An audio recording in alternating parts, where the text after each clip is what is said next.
ನಿಮ್ಮ ತಂದೆಯವರು ಹೋರಾಟದಲ್ಲಿ ಸಾಕಷ್ಟು ಹಾಡುಗಳನ್ನ ಹಾಡ್ತಾ ತಮಟೆ ನುಡಿಸ್ತಾ ಹಾಡನ್ನು ಹಾಡ್ತಾರಲ್ಲ, ಒಂದು ಹಾಡನ್ನು ತಾವು ನೆನಪಿಸ್ಕೊಳ್ಳೋದಾದ್ರೆ? ಖಂಡಿತ. ಈ ಹೋರಾಟಕ್ಕೆ ಹೋಗ್ಬೇಕಾದ್ರೆ ಅಪ್ಪ ತಮಟೆ ನುಡಿಸ್ಕೊಂಡು ಹಾಡಾಡೋರು, ನಾನು ಕೋರಸ್ ಕೊಡ್ತಿದ್ದೆ. ಆವಾಗ ನಮ್ಮ ಭಾಗದ ಬಹುದೊಡ್ಡ ಸಾಹಿತಿ ದಾನಪ್ಪ ನಿಲೋಗಲ್ ಬರೆದಿರ್ತಕ್ಕಂಥ ಅಂಬೇಡ್ಕರ್ ಹೇಳಿದ ಮಾತು ಮರೆಯಬೇಡಿ ಮರೆತು ಮಲಗಬೇಡಿ. ಈ ಸ್ಕೂಲಲ್ಲಿ ನಾಡಗೀತೆ ಹೆಂಗಿರ್ತದೋ ಹೋರಾಟದಲ್ಲಿ ಒಂಥರ ನಾಡಗೀತೆ ಇದ್ದಂಗಿತ್ತು ನಮ್ಗದು. ಪ್ರತಿ ಹೋರಾಟದಲ್ಲಿ ಹಾಡು ಅದಂಗೆ ನನಗೆ ಬಂದ್ಬಿಟ್ಟಿತ್ತು. ಅಂಬೇಡ್ಕರ ಹೇಳಿದ ಮಾತು ಮರೆಯಬೇಡಿ ಮರೆತು ಮಲಗಬೇಡಿ, ಜಾತಿ ವರ್ಗ ಒಂದೇ ನಾಣ್ಯದ ಎರಡು ಮುಖಗಳು, ವಂಚಿತರೆ ಈ ದೇಶದ ವಾರಸುದಾರರು. ಅಂಬೇಡ್ಕರ ಹೇಳಿದ ಮಾತು ಮರೆಯಬೇಡಿ ಮರೆತು ಮಲಗಬೇಡಿ. ಶಿಕ್ಷಣ ಸಂಘಟನೆ ಹೋರಾಟ ಮುತ್ತಿನಂತ ಮೂರೆ ಸೂತ್ರ, ದುಡಿವ ಜನಕ್ಕೆ ಧೈರ್ಯ ಕೊಡುವಂತ, ಬಡವರಿಗೆ ಪ್ರಜ್ಞೆ ನೀಡುವಂತ. ಇದುವೆ ಓದು ಇದುವೆ ಬರಹ ಇದುವೆ ಸ್ವಾಭಿಮಾನವೆಂದ ಅಂಬೇಡ್ಕರ ಹೇಳಿದ ಮಾತು ಮರೆಯಬೇಡಿ ಮರೆತು ಮಲಗಬೇಡಿ. ಈ ಹಾಡು ತುಂಬಾ ಉದ್ದ ಇದೆ. ಅದೇ ಅದೇ ಅದೇ ಇದೇ ಒಂದು 10 ನಿಮಿಷ ಆಯ್ತದೆ. ಇದು ಹೋರಾಟದ ಒಂದು ಅವರ ನಾಡಗೀತೆ ಅಂತಾನೆ ಹೇಳ್ಬೋದು. ಅದೇ ಹೇಳಿದ್ನಲ್ಲ, ಈ ರಾಷ್ಟ್ರಗೀತೆ ನಾಡಗೀತೆ ಹೆಂಗಿದಾವಲ್ಲ, ನಮಗೆ ಹೋರಾಟದಲ್ಲಿ ನಾಡಗೀತೆ ಯಾವ್ದಾದ್ರು ಇದ್ರೆ ದಾನಪ್ಪಂಕಲ್ ಬರ್ದಿರೋ ಅಂಬೇಡ್ಕರ್ ಹೇಳಿದ ಮಾತನ್ನೇ ಜಾಸ್ತಿ ಆಡ್ತಿದ್ವಿ.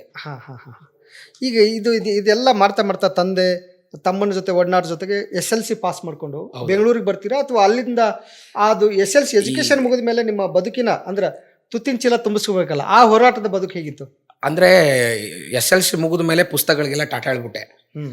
ಈ ನಮ್ಮಲ್ಲಿ ರಾಗಸಂಗಮ ಆರ್ಕೆಸ್ಟ್ರಾ ಅಂತ ಇದೆ, ಯಾಕೋ ನನಗೆ ಅದ್ರ ಮೇಲೆ ಜಾಸ್ತಿ ಇಷ್ಟ ಆಗ್ಬಿಡ್ತು.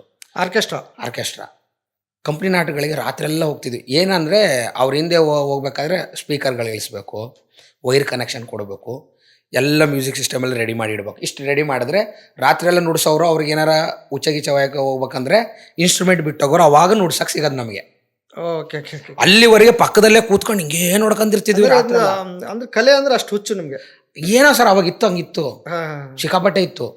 ಈಗ ಒಂಚೂರು ಕಮ್ಮಿ ಆಗಿದೆ. ಅಷ್ಟೆಲ್ಲ ಕೆಲಸ ಮಾಡ್ತೀರ? ಅವ್ರು ಕೆಲಸ ಕೂಲಿ ಕೊಡ್ತೀರಾ ಅಥವಾ ಅದು ಪ್ರೀತಿಗೋಸ್ಕರ? ಕಲಿಬೇಕಂತ ಹೋಗ್ತಿದ್ವಿ, ಕೂಲಿಗಿಲಿ ಅಂತ ಇಲ್ಲ. ಒಂದು ಬಾಕ್ಸ್ ಓಡ್ತೀನಿ ಅಂದ್ರೆ ಒಂದೇನೋ ಸಿಗ್ತದೆ ಅಂತ ಅಷ್ಟೇ. ಸೊ ಹಂಗೆ ಹೋದಾಗ ರಾಗಸಂಗಮ ಆರ್ಕೆಸ್ಟ್ರಾಗೆ ಹೋಗ್ತಿದ್ದೆ. ಅಲ್ಲಿಗೆ ನಮ್ಮಪ್ಪ PUC ಹಚ್ಚಿದ್ದ ನನ್ನ, ಗೌರ್ಮೆಂಟು ಯಾವುದು ಕಾಮರ್ಸ್ಗೆ ಹಚ್ಬಿಟ್ಟಿದ್ದ. ಫಸ್ಟ್ ಆಫ್ ಆಲ್ ನನಗೆ ನಾನೇ ನವೋದಯದಲ್ಲಿ ಇದ್ದಾಗಲೇ ಅಷ್ಟೂ ಎಕ್ಸಾಮ್ಗಳನ್ನು, ಅಂದರೆ SLC ಬಿಟ್ಟು ಅಷ್ಟು 6ರಿಂದ 9ನೇ ಕ್ಲಾಸ್ ಅಷ್ಟೂ ಎಕ್ಸಾಮ್ಗಳನ್ನು ಎಲ್ಲರೂ ಕ್ಲಾಸ್ ರೂಮಲ್ಲಿ ಬರೆದ್ರೆ ನಾನೊಬ್ಬ ಆಫೀಸ್ ರೂಮಲ್ಲಿ ಬರೀತಿದ್ದೆ. ಅಷ್ಟು ದಡ್ಡ. ಈಗ ನನ್ನ ಮೇಡಮ್ ಅವರೇ, ನನಗೆ ಪಾಠ ಮಾಡಿದ್ದು ಕನ್ನಡ ಟೀಚರೇ ಫೋನ್ ಮಾಡಿ ಯಾವಾಗಾದರೂ ಹೇಳ್ತಾರೆ, ಮುಂಡ್ರಿಂಗ್ ಮೇಡಮ್ ಅಂತ, ಡಿಂಗ್ರಿ ಎಷ್ಟು ದಡ್ಡಿದ್ದೆಲ್ಲೋ ನೀ, ಹೆಂಗಾಗಿ ಎಲ್ಲೋ ಈಗ ನೀ ಅಂತಾರೆ. ಹಿಂಗಾದ್ಯೋ ನೀನು? ಎಷ್ಟು ದಡ್ಡಿದ್ದೆಲ್ಲೋ ಅಂತ. ನಾನು ಏನಾರ ಯಾವುದಾದ್ರೂ ಒಂದು ಇಶ್ಯೂಸ್ ಮೇಲೆ ಏನಾರ ಬರೆದು ನಾನು ಹಾಕಿದಾಗ ಗ್ರೂಪ್ಗಳಿಗೆ ಮತ್ತು ಫೇಸ್ಬುಕ್ಕಲ್ಲೆಲ್ಲ ಹಾಕಿದಾಗ ಬರೆದು, ಕನ್ನಡನೇ ಬರ್ತಿರ್ಲಿಲ್ಲ ಅಲ್ಲೋ ಡಿಂಗ್ರಿ ನಿನಗೆ, ಈಗ ಬರೆಯೋಕ್ಕೆಲ್ಲ ಶುರು ಮಾಡಿಬಿಟ್ಟಿದೆಯಾ ಅಂತ ಅಂತಾರೆ. ಸೊ ನಮ್ಮ ಮೇಷ್ಟ್ರುಗಳೆಲ್ಲ ಖುಷಿ ಪಡ್ತಿದ್ದಾರೆ, ನನಗೆ ಪಾಠ ಮಾಡಿದ ಗುರುಗಳೆಲ್ಲ ಖುಷಿ ಪಡ್ತಿದ್ದಾರೆ ಈಗ. ಬಟ್ ಆವತ್ತಿಗೆ PUC ನಾನು ಕಾಮರ್ಸ್ ಹಚ್ಬಿಟ್ರು, ನಾನು ಕನ್ನಡನೇ ಬರ್ತಿರ್ಲಿಲ್ಲ, ಕಾಮರ್ಸ್ ಹಚ್ಬಿಟ್ರಿ ನಾವು ಎಂತ ಮಾಡೋದು? ಅದರಲ್ಲಿ ಬೇರೆ ಅಕೌಂಟೆನ್ಸಿ ಅಂತೆ, ಬಿಸ್ನೆಸ್ ಸ್ಟಡಿ ಅಂತೆ, ಸ್ಟ್ಯಾಟಿಸ್ಟಿಕ್ಸ್ ಅಂತೆ, ಒಂದು ಚೂರು ಮೂರು ಗೊತ್ತಾಗ್ತಿರ್ಲಿಲ್ಲ.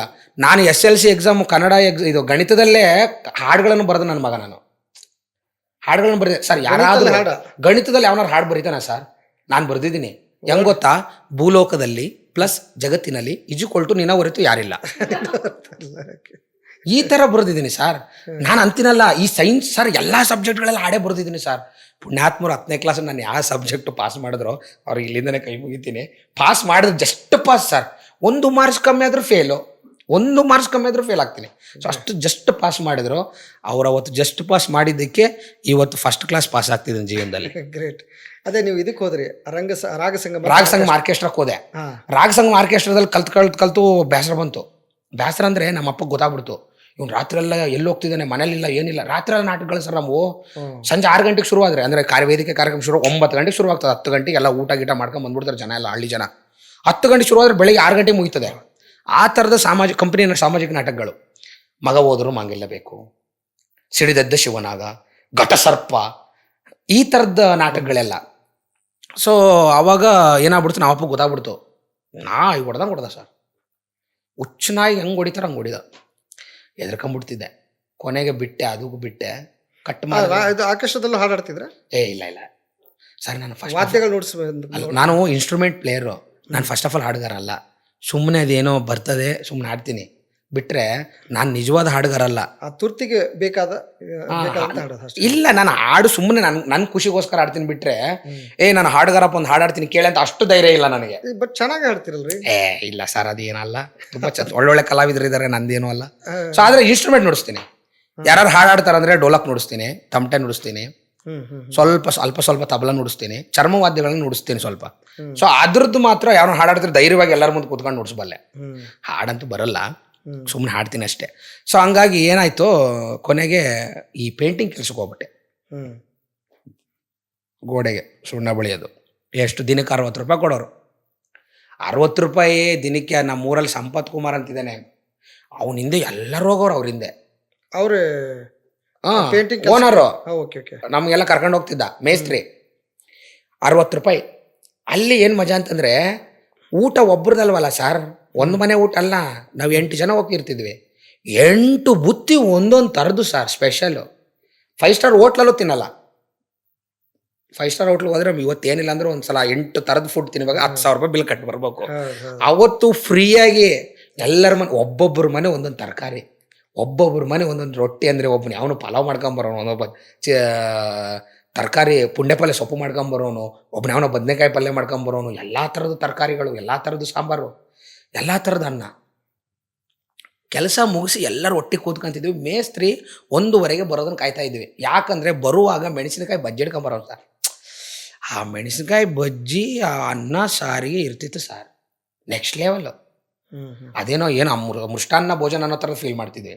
ಸೊ ಆ ಥರದ್ದು ವಾತಾವರಣ ಚೆನ್ನಾಗಿತ್ತು ಅಲ್ಲಿ. ಆಮೇಲೆ ನಮಗೊಂಚೂರು ಕೆಲಸ ಮಾಡುವಾಗ ಮೇಲೆ ಫಸ್ಟಾಗಿ ಹೋಗಿದ್ದಿದ್ನಲ್ಲ, ಹಿಂಗೆ ಹೊಡೆಯೋ ಟೈಮಲ್ಲಿ ಸೀಲಿಂಗ್ ಹೊಡಿಬೇಕು, ಕಣ್ಣಿಗೆ ಬೀಳ್ತಿತ್ತಲ್ಲ, ಡಿಂಗ್ರಿ ನಿನಗೆ ಇನ್ನೂ ಅಭ್ಯಾಸ ಇಲ್ಲ ಕೆಳಗೆ. ಅಲ್ಲಿ ನೋಡಿ ಸರ್, ಕಾರ್ಮಿಕರಲ್ಲಿ ಯಾವ ಥರದ ಒಂದು ಸಹಾಯ ಗುಣ ಇದೆ ಅಂದರೆ, ಹೊಸ್ದಾಗಿ ಬಂದವನೇ, ನೀನು ಏಣಿ ಹಿಡ್ಕೊ, ನಾನು ಅದಿಷ್ಟು ಹೊಡ್ಕೊಡ್ತೀನಿ, ನೀನು ಗೋಡೆ ಹೊಡಿವಂತೆ ಅನ್ನೋರು. ಅಷ್ಟು ಸಹಾಯ ಗುಣ ಕಾರ್ಮಿಕರಲ್ಲಿದೆ ಸರ್. ಕೆಲಸಕ್ಕೆ ಹೋಗ್ತಿದ್ವಿ ಗೊತ್ತಾ ಒಟ್ಟಿಗೆ.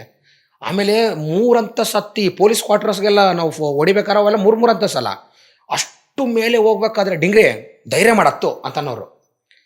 ನಾವೆಲ್ಲ ನಿಂತ್ಕೊಂತೀವಂತ. ಅಷ್ಟು ಒಂದು 3-4 ಜನ ಏಣಿ ಹಿಡ್ಕೊಳ್ಳೋರು. ಮೇಲೆ ಹೋಗಿ 3rd ಫ್ಲೋರ್, ಭಯ ಹೋಗುತ್ತತ್ತು ಅಂತ. ಅಲ್ಲಿ ಪೇಂಟಿಂಗ್ ಕೆಲಸ ನನಗೆ ಯಾವ ಥರದಂದರೆ, ಎಷ್ಟೇ ಸಮಸ್ಯೆಗಳಿರಲಿ, ಒಂದೊಂದು ಸಲ ಏಣಿ ಇರ್ತಿರ್ಲಿಲ್ಲ ಸರ್, ಮೇಲೆ 3rd ಫ್ಲೋರ್ ಕಿಟಕಿ ಹಿಡ್ಕೊಂಡು ಕಿಟಕಿ ಮೇಲೆ ಕೂತ್ಕೊಂಡು ಹಿಂಗೆ ಬಗ್ಗಿ ಪೇಂಟ್ ಹೊಡಿತಿದ್ವಿ. ಅಲ್ಲಿ ಎಲ್ಲ ಥರದ ಸವಾಲುಗಳನ್ನು ಎದುರಿಸುವ ಒಂದು ಧೈರ್ಯ ಬಂತು ಪೇಂಟಿಂಗ್ ಕೆಲಸ ಮಾಡ್ತಾ. ಸೊ ಅದನ್ನು ಧೈರ್ಯ ಕಲಿಯೋದಕ್ಕೆ ಯಾವುದೋ ಯೂನಿವರ್ಸಿಟಿಗೆ ಹೋಗಿ ಕಾಂಪೌಂಡ್ಗಳಲ್ಲಿ ಶಿಕ್ಷಣ ಕಲಿಬೇಕಂತೇನಿಲ್ಲ. ನನಗೆ ಪೇಂಟಿಂಗ್ ಕೆಲಸ ಒಂದು ಪಾಠ ಮಾಡ್ತು. ಸೊ ಅಲ್ಲೊಂದು ಸಂಬಂಧಗಳನ್ನು ಬೆಳೆಸ್ತು, ಒಟ್ಟಿಗೆ ಕೂತು ತಿನ್ನುವ ಒಂದು ವಾತಾವರಣ ಕ್ರಿಯೇಟ್ ಮಾಡ್ತು. ಎಲ್ಲರೂ ಒಟ್ಟಿಗೆ ಹಂಚ್ಕೊಂಡು ತಿನ್ನೋದ್ರಲ್ಲಿ, ನನ್ನ ಹತ್ರ ಇಷ್ಟ ಐತೆ ತಗೊಳ್ಳೋದು, ನಾನು ತಂದು ತಗೊಳ್ಳೋ. ಕೆಲವ್ರು ಬುತ್ತಿ ತರದೇ ಇದ್ರು ಅವ್ರಿಗೆಲ್ಲರಿಗೂ ಹಂಚು ತಿನ್ನುವ ಬುದ್ಧಿ ಆವತ್ತೇ ಕ್ರಿಯೇಟ್ ಆಯ್ತು ನಮಗೆ, ಚಿಕ್ಕ ವಯಸ್ಸಲ್ಲೇ ಒಟ್ಟಿಗೆ ಕೂತು ತಿನ್ನೋದ್ರಲ್ಲೇ. ಇವತ್ತು ಯಾರು ಮಕ್ಕಳು ಸ್ಕೂಲಿಗೆ ಹೋಗ್ತೀವಿ, ಒಬ್ರದೊಬ್ರು ಟಿಫಿನ್ ಬಾಕ್ಸಲ್ಲಿ ಹಿಂಗೆ ತಕ್ಕಂತಾರೆ, ಹಿಂಗೆ ತಿಂದುಬಿಡ್ತಾರೆ. ಇನ್ನು ಮುಂದೊಂದಿನ ಸಮಾಜಕ್ಕೆ ಏನು ಕೊಡ್ತಾರೆ ಅವರು? ಹೌದು, ಸ್ವಾರ್ಥದ್ದೇ ನೋಡ್ಕೊತಾರೆ. ಸೊ ಹಾಗಾಗಿ ನಮಗೆ ಆ ಥರದ ಪಾಠ ಕಲಿಸ್ತು ಪೇಂಟಿಂಗ್ ಕೆಲಸ ಮಾಡ್ತಾ ಇದ್ದೆ. ಅಪ್ಪ ಆ ಟೈಮಿಗಾಗಲೇ ಹೋರಾಟ ಮಾಡ್ತಾ ಒಂಚೂರು ಹೆಸರಿತ್ತು. ನಾನು ಎಲ್ಲೆಲ್ಲಿ ಪೇಂಟ್ ಹೊಡಿತಿದ್ದೀನಲ್ಲ, ಡಿಂಗ್ರಿ ನರಸಪ್ಪ ಮಗ ಅಂತ ಗೊತ್ತಿತ್ತು ಒಂಚೂರು. ನಿಮ್ಮ ಅಪ್ಪ ಡಿಂಗ್ರಿ ನರಸಪ್ಪ ಅಲ್ಲ, ಯಾಕಂದ್ರೆ ಮುಖ ನಂದು ಸೇಮ್ ಆಯ್ತು, ಅಪ್ಪಂದು ನಂದು. ಡಿಂಗ್ರಿ ನರಸಪ್ಪ ಮಗಲ್ಲ. ಹೌದು. ರಾತ್ರಿ ಎಲ್ಲಿ ಸಿಗ್ತಾರೆ ಅಪ್ಪಗೆ ಕಂಪ್ಲೇಂಟು. ಡಿಂಗ್ರಿ ನರಸಪ್ಪ, ನೀನು ನೋಡಿದ್ರೆ ಹೋರಾಟಗಾರ, ನಿಮ್ಮ ಮಗ ನೋಡ್ರಿ ಪೇಂಟಿಂಗ್ ಕೆಲಸ ಮಾಡ್ತಾನಲ್ಲ ಅಂತ. ಅದು ಕೇಳ್ಕೊಂಬಂದು ನಾಯಿ ಬಡ್ದಂಗೆ ಬಡಿ ಅವ್ನು. ಮತ್ತೆ ರಾತ್ರಿ ನಮ್ಮಪ್ಪ ಮನೆಗೆ ಬರ್ತಾನೆ, ಹೆದರಿಕೆ ಆಗೋ ಸರ್, ಮುಚ್ಕೊಂಬಿಡ್ತಿದ್ದೆ ನಾನು, ಯಾಕಾದ್ರೂ ಬರ್ತಾನೋ ಯಪ್ಪ ಓಡಿಸ್ಕೋಬೇಕಲ್ಲ ಅಂತ ಹೇಳಿ. ಕೆಲಸ ಮಾಡಿದ್ರೆ ಹೊಡಿತಿದ್ರು. ಓದು ಅಂತ ಸರ್, ಓದು. ನಮ್ಮ ಮೇಷ್ಟ್ರೆ ಹೇಳ್ತಿದ್ರು, ನಿಮ್ಮ ಅಪ್ಪ ನೋಡಿದ್ರೆ ಕಿವಿಗೆ ಸ್ಟೆಥೋಸ್ಕೋಪ್ ಹಿಡ್ಕೊ ಅಂತ ಈ ಶಾಲೆಗೆ ಹಾಕವ್ರೆ ಓದಂತ, ನೀನು ನೋಡಿದ್ರೆ ತಬಲ ಹಿಡ್ಕೊಂತಿದ್ಯಲ್ಲ ಅಂತಿದ್ದ ನಮ್ಮ ಪ್ರಿನ್ಸಿಪಲ್ ಸರ್. ಸೊ ಆ ಥರ ಆಗಲಿಲ್ಲ ಸರ್, ಅದೇನೋ ಎಜುಕೇಷನ್ಗೂ ನನಗೂ ಹೊಂದಾಣಿಕೆ ಆಗಲಿಲ್ಲ. ಬಿಟ್ಟೆ. ಪೇಂಟಿಂಗ್ ಕೆಲಸನೂ ಮಾಡಿ ಮಾಡಿ ಸಾಕಾಯ್ತು, ಬಿಟ್ಟೆ. ನಮ್ಮ ಅಪ್ಪಗೆ ಗೊತ್ತಾಗ್ಬಿಟ್ಟು ಏನು ಮಾಡಿದೆ ಗೊತ್ತಾ, ಎಲೆಕ್ಟ್ರಿಷಿಯನ್ ಕೋರ್ಸ್ ಬೇರೆ ಸೇರಿಸ್ದ. ಈಗ ನೀವು ನಿಮ್ಮ ಮನೆಗೆ ಪೇಂಟ್ ಮಾಡಕ್ಕೆ ಹೋಗ್ತಿರಲ್ಲ, ಹ್ಮ್. ಅಲ್ಲಿ ಎಲ್ಲ ಮೇಲ್ಜಾತಿಯವರು, ಲಿಂಗಾಯತರು ಇರೋದು, ಬ್ರಾಹ್ಮಣರದು ಎಲ್ಲರ ಮನೆಗೂ ಪೇಂಟ್ ಮಾಡಿದ್ದಾರೆ. ಆ ಥರದ್ದೇನಿಲ್ಲ. ಅಲ್ಲ ಕೇಳ್ತಾ ಇದ್ದೀನಿ. ಹ್ಮ್. ಈಗ ನೀವು ಹೊತ್ತ ಇಟ್ಟಂಗೆ ನೀವು ಕಲಿಸಿದ ಕಾಂಕ್ರೀಟ್ ಮಾಲು, ನೀವು ಚಂದಗಾನಿಸಿದ ಮನೆಯಲ್ಲಿ ಅವ್ರು ಹೋಗಿ ವಾಸ ಮಾಡ್ತಾರೆ. ಬಟ್ ದುಡ್ಡು ಅವ್ರದಲ್ವಾ ಸರ್? ದುಡ್ಡು ಅವ್ರದ್ದು. ಅಲ್ಲ, ಈ ವೈರುಧ್ಯ ಇದೆಯಲ್ಲ, ಅಂದ್ರೆ ಅಲ್ಲ ಇರ್ಲಿ ಸರ್, ಏನ್ ಗೊತ್ತಾ ಸರ್, ಅಲ್ಲಲ್ಲ, ದುಡ್ಡು ಅವ್ರದ್ದು ಅಂತಂದ್ರೆ ನೀವು ನರೇಶ್ ಹೆಂಗ್ ಗೊತ್ತಾ, ಈಗ ನೀವು ಹುಟ್ಟಿದೀವಿ, ನಾವು ಹುಟ್ಟಿದ್ದೀವಿ, ಎಲ್ಲರೂ ಭೂಮಿಯಲ್ಲಿ ಹುಟ್ಟಿರ್ತೀವಿ. ಕೆಲವರಿಗೆ ಒಂದಿಷ್ಟು ಸಂಪತ್ತು, ಕೆಲವರಿಗೆ ಈ ಜಾತಿ ಆಧಾರಿತದ ಮೇಲೆ ಈ ಕೆಲವರು ಸಂಪತ್ತು ಬೇಗ ವಿಂಗಡಣೆ- ಪಡ್ಕೊಂಡ್ ಬಂದ್ಬಿಟ್ಟಿರ್ತಾರೆ. ಸಂಪತ್ತು ವಿಂಗಡಣೆ ನಾನು ಅದು ಬೇರೆ ತರ ಎಲ್ಲ ಎಕ್ಸ್ಪ್ಲೇನ್ ಮಾಡಕ್ ಹೋಗಲ್ಲ. ಸೊ ಅವತ್ತು ನಾನು ಕೆಲಸಗಾರ ಸರ್ ಅಷ್ಟೇ. ಅರ್ಥ ಆಯ್ತು. ಈ ವೈರುಧ್ಯ ಈ ವೈರುಧ್ಯ ಹೇಳ್ತೀನಿ. ಆವತ್ತು ನಾನು ಕೆಲಸಗಾರ ಅಷ್ಟೇ ಸರ್. ನನ್ನ ಕೆಲ್ಸಕ್ಕೆ ಕರೆದಿದ್ದಾರೆ, ಅವ್ರ ಮನೆಗೆ ಪೇಂಟಿಂಗ್ ಹೊಡೆಯಕ್ಕೆ ಕಳೆದಿದ್ದಾರೆ. ಯಾರು? ಮೇಸ್ತ್ರಿ ಕರೆಸಿರೋದು. ಮೇಸ್ತ್ರಿ ಹೇಳಿದೆ ನಾನು ಮಾಡಬೇಕು ಅಷ್ಟೇ ಇದ್ದಿದ್ದು ತಲೆಯಲ್ಲಿ. ಸೊ ನಾನು ಪೇಂಟಿಂಗ್ ಕೆಲಸ ಮಾಡಿ ನಾನೆಲ್ಲ ಕಟ್ಕೊಟ್ಟೆ, ನಮ್ಮನ್ನು ಒಳಗೆ ಬಿಡಲಿಲ್ಲ, ಆ ಥರದ್ದು ಯಾವ ಯೋಚನೆಗಳಿರಲಿಲ್ಲ ಸರ್ ಆ ವಯಸ್ಸಲ್ಲಿ. ಸರ್ ಫಸ್ಟ್ ಆಫ್ ಆಲ್ ಸಾಕು ಅಂತ ಅಲ್ಲ, ಆ ವಯಸ್ಸಲ್ಲಿ ಈ ಮುಸ್ಲಿಮ್ರು, ಹಿಂದೂಗಳು ನಾವೆಲ್ಲ ಒಟ್ಟಿಗೆ ಕೂತ್ಕೊಂಡು ಓದ್ತಿದ್ವಿ. ಹಿಜಾಬ್ ಅನ್ನೋದೇ ಗೊತ್ತಿರಲಿಲ್ಲ ಸರ್. ಮೊನ್ನೆ ಇತ್ತೀಚೆಗೆ ಗೊತ್ತಾಯ್ತು ನನಗೆ ಹಿಜಾಬು, ಯಾವುದೋ ಒಂದು ಹಿಜಾಬ್ ಸುದ್ದಿ ಆಗ್ಬಿಡ್ತಲ್ಲ, ಅದು ಬರುವವರೆಗೆ ಹಿಜಾಬ್ ಹಾಕೊಳ್ತಾರೆ ಅವ್ರು. ನನಗೆ ಅದು ಯೋಚನೆನೇ ಇರಲಿಲ್ಲ. ಅದು ಯಾವಾಗ ತುಂಬಿಟ್ರೋ ಗೊತ್ತಿಲ್ಲ. ಹೌದಾ, ನಾವು ಓದುವಾಗ ಹಾಕೊಂಬರ್ತಿದಾರ ಇಲ್ವಾ ಅಂತ ಯೋಚನೆ ಮಾಡ್ತಿದ್ದೆ ನಾನು. ನಮ್ಗೆ ತಲೆನೇ ಇರಲಿಲ್ಲಲ್ಲ, ಹಾಕೊಂಬರ್ತಿದ್ರಾ ಇಲ್ವಾ, ಈ ಥರದ್ದೆಲ್ಲ ಯೋಚನೆ ಮಾಡಿಬಿಟ್ಟೆ ನಾನು. ಸೊ ಹಂಗಾಗಿ ಆ ಟೈಮಲ್ಲಿ ಏನೂ ಗೊತ್ತಿರಲಿಲ್ಲ ಸರ್. ಆ ಥರದ ಒಂದು ಮತ್ತೆ ನಮ್ಮ ಮೆದುಳಿಗೆ ಇಂಜೆಕ್ಷನ್ ಕೊಡೋದೇ ಯಾರು ಬುದ್ಧಿವಂತರು ಅಂತ ಇರ್ತಾರಲ್ಲ ಅವರೇ. ಇದು ಹಿಂಗಲ್ಲಿ ಇಲ್ಲಿ ನೋಡಿ ಹಿಂಗೆ ಆಗ್ತಾಯಿತ್ತು ನೋಡಲ್ಲ ಅಂತ ಮತ್ತೆ ಅವನೊಬ್ಬ ಇಂಜೆಕ್ಷನ್ ಕೊಡ್ತಾನೆ. ಮತ್ತೆ ಅದನ್ನ ತಲೆಗೆ ಹಾಕೊಂಡ್ಬಿಟ್ಟು ಮತ್ತೆ ನಾವು ಅದನ್ನೇನೋ ಪ್ರಶ್ನೆ ಮಾಡಕ್ ಹೋಗ್ಬಿಡ್ತೀವಿ, ಅದನ್ನ ತಲೆಗೆ ತಗಂತೀವಿ. ಗಲಾಟೆಗಳು ಹಾಕಿ ಆಗ್ತಿರೋದು. ಆಕ್ಚುಲಿ ಏನೂ ಇರಲಿಲ್ಲ ಸರ್ ಆತ ಅವಾಗ ಏನಿರಲಿಲ್ಲ, ನಿಜ. ನಮ್ಗ ಬುದ್ಧಿನೂ ಗೊತ್ತಿರಲಿಲ್ಲ. ಸೊ ಹಾಗಾಗಿ ಆ ಪೇಂಟಿಂಗ್ ದಿಂದ ಮತ್ತೆ ಎಲ್ಲಿಗೆ ಜಂಪ್ ಆದ್ರಿ? Electrician course, electrician, house wiring. ITI ಮಾಡಿದ್ರ? ಎಲೆಕ್ಟ್ರಿಷಿಯನ್ ಕೋರ್ಸ್ ಸಪ್ರೇಟ್ ಒಂದು 6 ತಿಂಗಳು ಕೋರ್ಸ್ ಇತ್ತು ಸರ್ ಅದು. ಹೌಸ್ ವೈರಿಂಗ್ ಅಂತೇಳಿ ಸೇವಾ ಕಾಲೇಜಲ್ಲಿ ಹಾಕಿದೆ ನಮ್ಮಪ್ಪ. ಅವ್ರ ಪ್ರಿನ್ಸಿಪಾಲ್ ತುಂಬಾ ಕ್ಲೋಸ್ ಇದ್ರು ಅಂತೇಳಿ ಇದಕ್ಕೆ ಹಾಕೋಣ ಅಂತ. ಹೌದು, ಸಿಕ್ಕಾಪಟ್ಟೆ ಬರ್ತಿದೆ.